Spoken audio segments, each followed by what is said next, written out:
I don't really drive too fast. I'm more of a cautious driver. I want to make sure I get home safe. Don't get me wrong, I love a little bit of touch and go, but driving in the tri-state area, you don't got to worry about getting pulled over. You got to worry about the camera. So I'm very sensitive when it comes to touch and go on the speed. Nah, yeah, listen. I don't know why. You said 184, my heart started going to do. Everything else was cool before that. Yeah, definitely was nervous. I'm not gonna sit here and lie to you. I was holding it tight and, keeping it strong. But when I saw Becs go 200 miles an hour into a break, into a tight turn, I said, oh Lord, let's make sure we get home safe today. Let's go, let's go, let's go.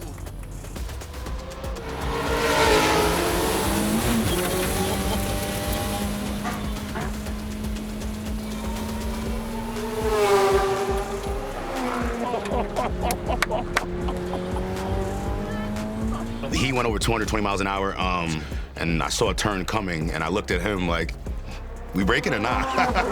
I didn't breathe for like 20 seconds. I didn't breathe for 20 seconds, I swear to God. Listen, I didn't breathe for 20 seconds. Oh my God. That man good at his job. Me to get behind the wheel, do something for the first time, moving at that speed, and having a level of coaching side by side. Every coach needs a coach, so I felt like I was in good hands. Have you ever done anything like this before? No, this is cool. A lot of the members put their trust in us, whether it's their first time or 100th class. And understanding that responsibility, I can tell that person shows up day in and day out and does the reps behind the scenes. Yes, give me more, give me all. Where I looked over and I was like, I'm kind of comfortable. For me to be comfortable moving at 200 miles an hour doesn't even sound correct, but he's so good at what they do, so I can't complain.